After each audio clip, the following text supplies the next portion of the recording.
Welcome to easy learning of home science. और आपका इस प्लेटफॉर्म पे बहुत बहुत स्वागत है। आज बच्चों हम लोग चाइल्ड डेवलपमेंट पढ़ेंगे। चाइल्ड डेवलपमेंट से संबंधित थोड़ी थोड़ी बातें जो आपके लिए जानना बहुत ज़रूरी है, जिसमें से क्वेश्चंस बनते ही बनते हैं। तो आप कॉपी पेन लेके तैयार रहिए, क्योंकि आपकी क्लासें कुछ दिन तक इसी तरह से होंगी। आज हम लोग जानेंगे कि चाइल्ड डेवलपमेंट क्या है और विकासात्मक मनोविज्ञान क्या है। कुछ बुक्स के नाम हैं, कुछ राइटर उसके कौन हैं, कुछ परिभाषाएं हैं जो बहुत इंपॉर्टेंट हैं, हर तरह से पूछी जाती हैं। तो आज की क्लास आपके लिए बहुत ही यूज़फुल होने वाली है। सब लोग कॉपी पेन लेके बैठ जाइए और ज़्यादा से ज़्यादा इसको शेयर करिए। तो बच्चों, सबसे पहले तो हम लोग आज पढ़ेंगे चाइल्ड डेवलपमेंट, बाल अध्ययन। तो उसमें हमें सबसे पहले ये जानना है कि ये है क्या, किसको हम लोग बाल विकास कहते हैं। तो हम लोग विकासात्मक मनोविज्ञान को ही बाल विज्ञान विकास कहते हैं। 19वीं शताब्दी में बाल अध्ययन के क्षेत्र में जितने भी परिवर्तन हुए, वो सब किसके द्वारा हुए? स्टैनले हॉल के द्वारा, या हम कह सकते हैं कि स्टैनले हॉल को ही इसके प्रणेता कहा जाता है। और उन्होंने जो विधि बच्चों के लिए करी, वो आज भी हम लोग के यूज़ कर रहे हैं। हमारे कम्पिटिटिव एग्जाम में हम वही यूज़ करते हैं। क्या करते हैं? ऑब्जेक्टिव क्वेश्चन, वस्तुनिष्ठ विधि। ये किसकी देन है? ये स्टैनले हॉल की देन है। फिर हम लोग पढ़ते हैं कि स्कूल ऑफ इन्फेंसी, ये पूछा जाता है स्कूल ऑफ इन्फेंसी है, ये किसने लिखा है? तो आपका आंसर होना चाहिए कमेनियस। कमेनियस ने 1628 में स्कूल ऑफ इन्फेंसी लिखी। उन्होंने बताया कि बाल मन प्रौढ़ मन से भिन्न होता है। तो देखिए, बाल मन क्या होता है? कच्ची मिट्टी का होता है, लेकिन जब तक वो प्रौढ़ मन में आता है वो मेच्योर हो जाता है। इसलिए उन्होंने कहा कि बाल मन प्रौढ़ मन से भिन्न होता है। दूसरे फ्राइड भी कहते हैं कि जिस बच्चे को जितना बनना होता है, जो बनना होता है, वो 4-5 के साल की अवस्था में बन जाता है। तो उन्होंने भी यही कहा है कि बाल मन प्रौढ़ मन से भिन्न होता है। दूसरे, अगर हम लोग कहें कि इन्फेंट डेवलपमेंट पुस्तक के लेखक कौन है? ठीक है, अभी हमने पढ़ा था स्कूल ऑफ इन्फेंसी, जो कि कमेनियस ने लिखा था 1628 में, 1628 में।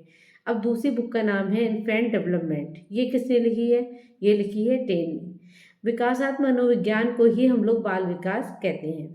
या ये हम कह लें कि विकासात्मक मनोविज्ञान में हमारे जीवन के, मानव जीवन में होने वाले जितने भी परिवर्तन, जितने भी चेंजेस आते हैं, उन अध्ययन को हम लोग कहते हैं विकासात्मक मनोविज्ञान। 20वीं शताब्दी में इसका प्रचार बहुत अच्छे से हो गया था। 20वीं शताब्दी में बाल विकास संबंधी साहित्य का प्रचुर मात्रा में इसका विकास हो चुका था। इसीलिए हम लोग विकासात्मक मनोविज्ञान को ही चाइल्ड डेवलपमेंट, बाल विकास कहते हैं। बाल जीवन जो है वो प्रौढ़ जीवन की आधारशिला है। हम लोग इसमें जो भी कुछ सीखते हैं, वो हमारा सब प्रौढ़ जीवन में दिखता है, अप्लाई होता है। तो दूसरा एक क्वेश्चन आपके में आता है, डैश के द्वारा बालक के शैक्षिक निर्देशन में सहायता मिलती है। आप लोग शैक्षिक निर्देशन जानते हैं क्या होता है? Education guidance. ये क्या होता है? जब बच्चे अपना सब्जेक्ट चूज़ नहीं कर पाते हैं, अपना गोल चूज़ नहीं कर पाते, तो उन्हें क्या गाइडेंस की ज़रूरत पड़ती है? एजुकेशन गाइडेंस की, जो उनके माता पिता देते हैं या शिक्षक देते हैं।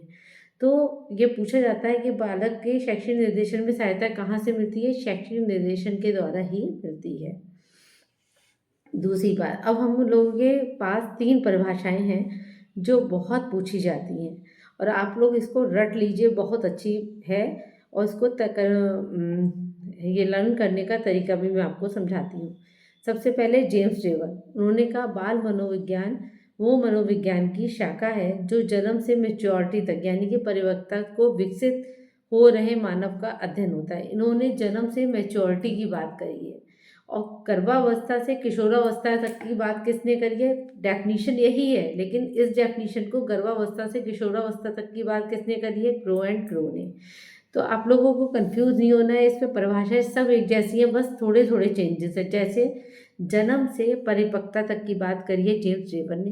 क्रो एंड क्रो ने क्या कहा है कि बाल मनोविज्ञान उस वैज्ञानिक अध्ययन को हम कहते हैं जो गर्भ काल के प्रारंभ से किशोरावस्था तक का अध्ययन करता है या प्रारंभिक अवस्था तक करता है। ठीक है।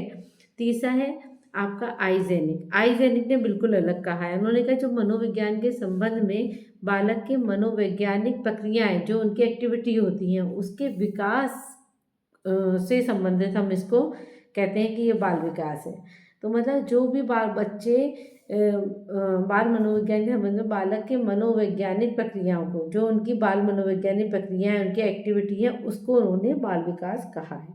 तो ये तीनों डेफिनेशन थोड़ी थोड़ी चेंज है, इसलिए आप लोग इसे बहुत अच्छे से अपनी कॉपी पेंसिल उठाइए और जितना मैंने बताया वीडियो को रोक रोक के उसको लिखिए, क्योंकि थोड़े दिन आपकी पढ़ाई ऐसी ही होने वाली है, क्योंकि मैं अपने घर से बाहर आई हुई हूँ। फिर भी आपकी पढ़ाई में कोई भी रुकावट ना आए, कोई भी बाधा ना आए, इसलिए मैं इस तरह से क्लासेस ले रही हूँ।